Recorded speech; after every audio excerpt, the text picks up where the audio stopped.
To defend for either person. Alright, here we are, guys. In spawning into this game, we are directly on top of Obsidian, who's actually FXO.Crane, going to be the Protoss in the top left, going up against Golden, the Zerg in the bottom right. Golden is kind of having a rough start to this. He's now down 0-2, and it's the best of 5. And the fact that Crane is a 2-0 lead, I would not be surprised if we saw some weird, crazy cheese thing, because then you could get an easy 3-game win, or just go on to a game number 4 where he already has an easy chance to win 2 if he just plays normally. See what's going to be happening. He's not Forge expanding. Wow, he's been so successful with it. I'm actually really surprised that he's not doing it. I think he's anticipating cheese from Golden. That's Well, what the thing with this map, especially the GSL version, it's cross spawn only, so they do know where each other are. Yeah.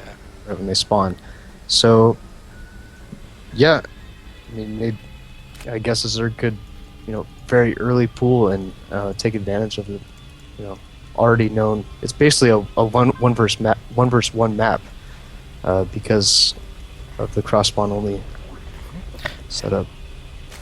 And you know what? This may be really smart that he's going for the non-Forge expand, because we're seeing a speedling opener from Golden, which means that he may be planning on being a lot more aggressive than he has been, excluding that first game. But I mean, maybe like a quicker aggression that'd be harder to hold with the Forge expand, because this is one of those stereotypical Forge maps. And that's one of the reasons why going for a 1-gate expand or a 3-gate expand on Forge maps is such a really good metagame thing to do, as you see right now, Crane taking advantage of this. I would be surprised if we saw DTs out of Crane, actually. I think that might be what he's going for. I think DTs is the most logical thing that he can do in this position.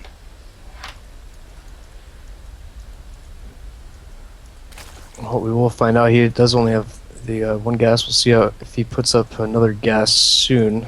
That will let us know if he's going to tack up further or go for some sort of 3-gate or one. He might do a 1-gate expo, but we'll see. Yeah, I think Golden is going to do a Baneling bust. He's keeping one guy in the gas. He has no natural quite yet. He's not sending down a drone to get it. You are there he totally is. right. Yeah. Yeah, there's sorry, what? Yeah, he is sending down a Yeah, he is. drone. I was a little interested in that too. So yeah, 21 hatch. It's pretty normal, but it does look like he's interested in getting some banelings, and he might just do that to get some roach later. But that's usually an indication of banelings. Maybe a two base. We'll see how he saturates and everything, and see if he wants to do like a high econ baneling bust or whatnot. I think he might wait for the natural to be taken when he goes for it. Yeah, that might be his timing, because with sentries out, he will not be able to baneling bust the 1-gate expand up on the top, or possibly something else, but you have a 2nd gate out, and I don't see any other tech on the field at all for Crane. Yeah, he's got nothing else on the field, and he's now throwing down a pile, so it looks like he's going to go for a 2-gate expand. I like that he's taking them. Sorry, what? Yeah, it's pretty safe, pretty standard. It's interesting. It's only a 2-gate. He actually did the halfway between what I said, either 1-gate or 3-gate. So I appreciate that. Making me look good. But the weird thing is that it's the same exact timing as a 3-gate expand.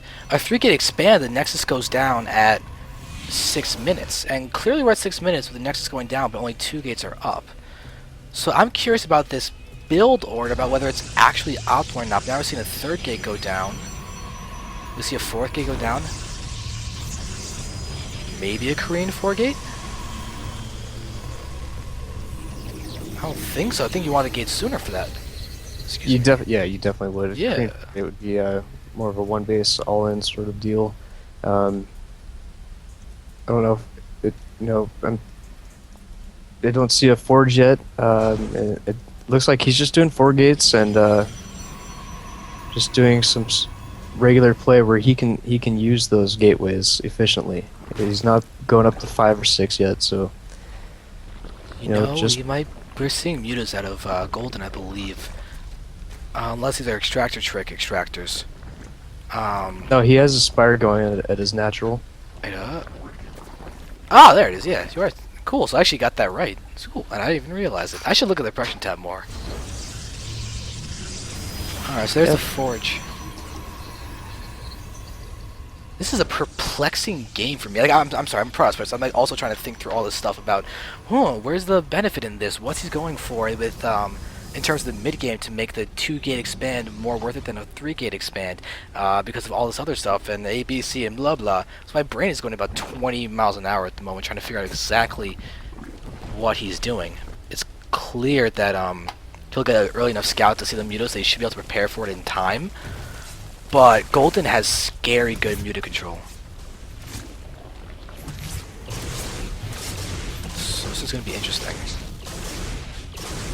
And again, Golden is sticking to 2 base, and it looks like he's just doing 2 base mutas and wants to do a lot of damage with that. Probably expand behind it.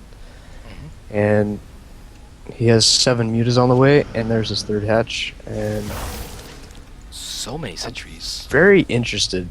Yeah, that's double Stargate. That's what I'm looking at right now. Double Stargate? Oh yeah, double Stargates now. He's going for Phoenixes. Double Stargate Phoenixes to wreck the mutas.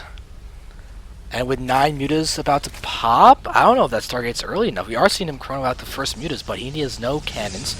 His only anti-air consists of sentries right now. There's 1 Stalker. He's starting to bring in another one, but these mutas are coming in quickly. Yeah, I'm definitely nervous for him. It's his Stargates were up after the Spire was done, and there's a Garden Shield. Garden Shield and Sentries are actually surprisingly good against small amounts of mutas, but the key thing there is small amounts of mutas.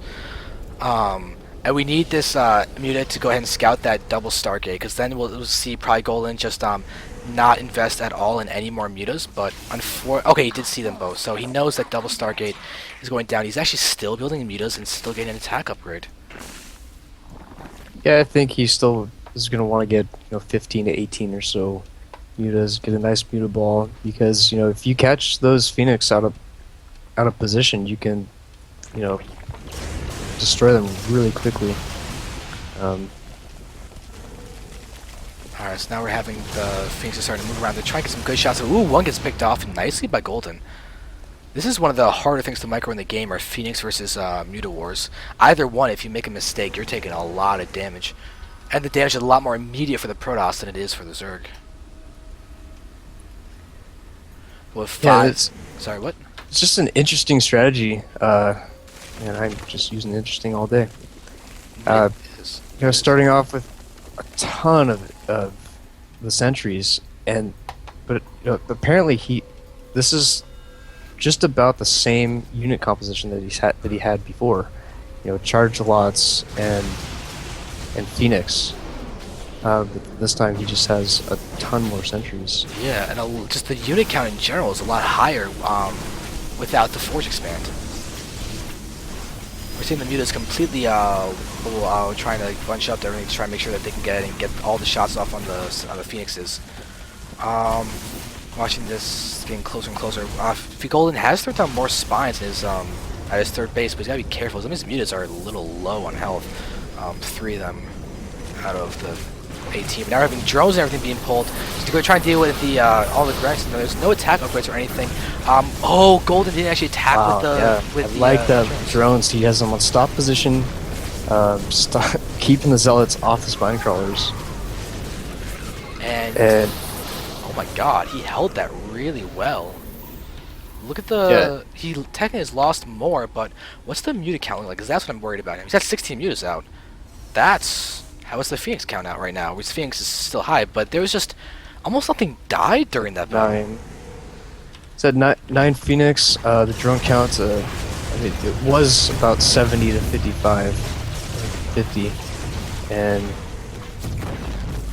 Yeah, Watching those. Yeah, 2 Phoenixes just died trying to do that harassment, but they're picking off a lot of stuff right now. They- Ooh, free Muta, that's very nice of Golden. But another Phoenix did just get picked off, and now they're reinforcing yet another one. Yeah, Golden was ahead by about 15 workers, and with that Phoenix harass, Crane had to he evened out the game pretty much. As far as economy goes, except for the supplies, he's still about 30 behind. I would say he's actually giving himself a lead because now his 3rd base is up, and that's a big deal in PvZ. 2 base Protoss and 3 base Protoss are completely different animals in these in the non-mirror matchups for Protoss at least. More Mutas are coming. Looks like that was a hallucinated Phoenix that actually just got killed off at the 3rd. But Golden has not been able to take a 4th yet. That's something that he's just not expanding very quickly. I think he might be experimenting with new styles or something. That might be why it doesn't seem as polished. Because that's the only thing I think that would really explain the fact that he's been making these weird decisions. Yeah, you don't see this big Phoenix play like this, and the Muta ball is just huge. It's at 28 now, and that could be too much. I mean, one thing to consider though is that Phoenixes are more expensive than Mutas. Phoenixes are 150, 100, Mutas are 100, 100. That might be a factor into these decisions, but look at the Phoenix ball is huge. 15 is, oh my god, now we're seeing Golden getting shots off. Phoenixes are going down, they're being controlled really well. There's all this splash damage. Golden is bunching up so well. Look at this micro. Well, he lost about 6 Mutas to, it's about 6-6 trade. Muta to Phoenix. It's actually a pretty surprising trade.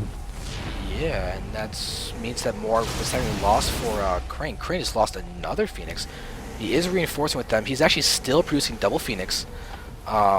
Be careful. He does have the +1 attack upgrade though. That's another thing to note. Golden has his +1 attack as well. Oh, he's gotta be careful. These are not Blink Stalkers though, and that's a pretty important thing. There's not even Twilight on the field though. The ground units are 1-1. And Immortals are starting to come out now, which is fine for Golden. He's going for Lings. It's just the one Immortal so far, and it's just Golden is now maxed. Just the little air battle going on until It's and he has a enrapturing. ton of Lings. This battle's enrapturing to watch him just go back and forth, back and forth. But now we're having the Stalker support coming. That's going to be a big thing. If those Lings attack that 3rd, we actually have Banelings coming in. Ooh, I like that a lot. Just making 8 so far, but you know he's keeping his money low, so it's spending. He's making more while he can afford it. Yeah, right now Golden needs to do is snipe those sentries. If he can snipe those sentries, that'll be huge. But Golden's officially maxed with almost no gas. He might as well take a 4th too. He's got the money for it. He could set that up, and if he can actually use that base, it's a macro hatch. And I think he's actually doing that right now. Yeah, the mid right. We're gonna see him getting another base. Yep, nice call on that. I thought he was just gonna go for a killing blow, but you're right. He is ready to transition if he needs to. Also, only 49 probes out in the field now. He's done a great job of harassing.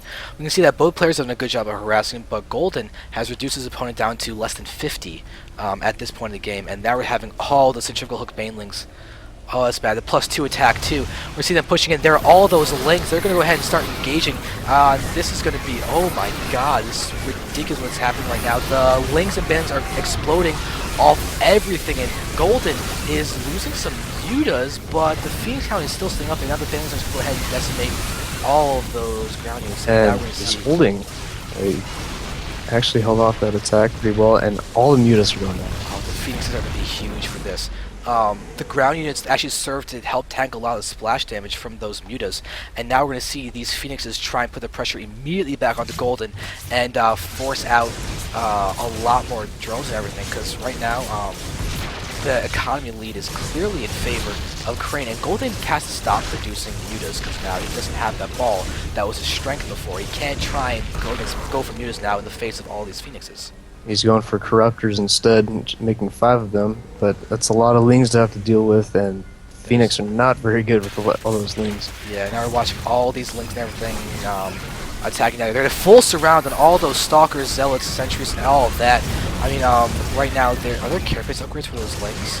I don't think so. Yeah, no carapace, so they're going to die in 2 shots to those zealots.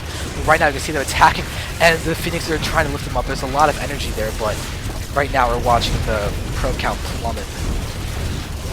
Yep, down to 30, and this is just too much to deal with.